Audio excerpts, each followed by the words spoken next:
I watched my life go up in flames, just totally burn down around me. But he has given me so much beauty for those ashes.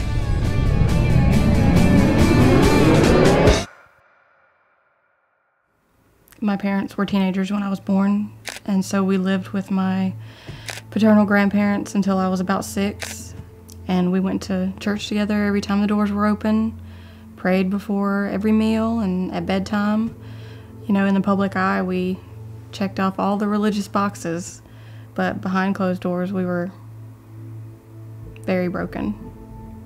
But I don't remember a time before I knew God was present, and you could find me just walking around outside barefooted, making up little worship songs and just having full-blown conversations with God. We were buds.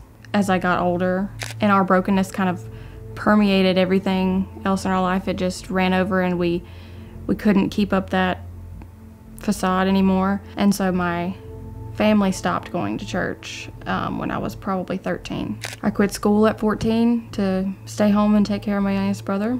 Didn't have any friends, and I just became really isolated and lonely and desperate for some kind of connection.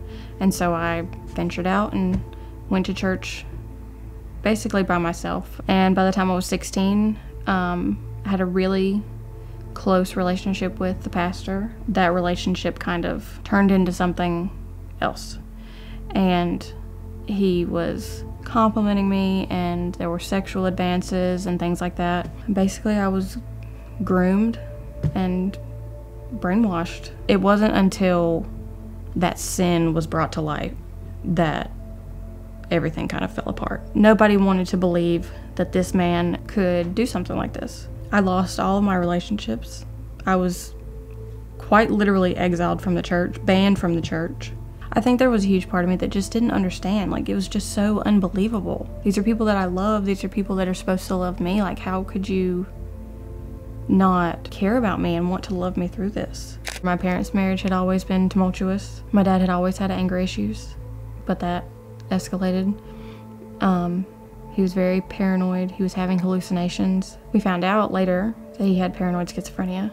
He was very heavily medicated for that, to the point of being a shell of the person he once was. But we didn't understand. Like, none of us, my mom and me and my siblings, we could not understand the depth of his illness.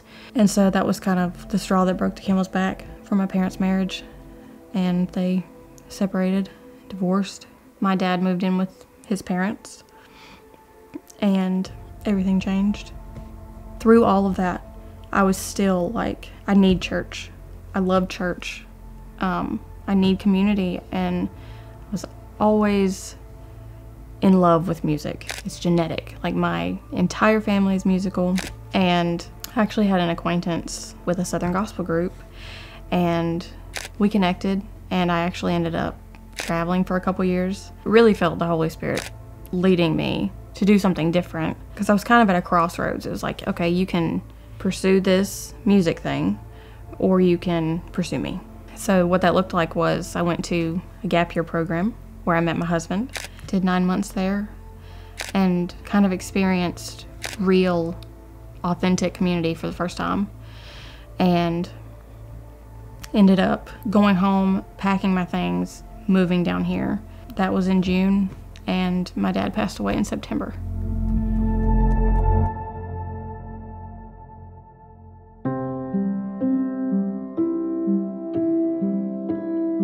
I had always had such a foundation of faith, but this rocked me. And I was spiraling, full-on crisis of faith. And it rocked me because me and God were buds. We were two peas in a pod. How could he do this to me? And I felt so alone, but I wasn't. I was right in the middle of God's providence. He was not scared of my big feelings. And I didn't know if I was going to come back to him, but he did. He just held me through that roller coaster of emotions, through my doubts and my anger, until I could see the truth again. Being a part of this community of faith, it was almost like a hard reset, being reintroduced to Jesus, who he really is, what his word really says about who I am, about who he is. And now I get to do that. I get to serve on the worship team with people that I absolutely adore, and found like real friends that I could share my story with, and they didn't shrink away from it. And that was a first, honestly. I wanted to be part of the community of faith, and I found it. My husband always says, life is hard, but it is good. And that's so true. I have a great marriage. I have the sweetest, most beautiful little boy that God ever made. Isaiah 61:3 talks about God giving beauty for ashes, joy for mourning, garment of praise for a spirit of heaviness. I watched my life go up in flames, just totally burn down around me. But he has given me so much beauty for those ashes.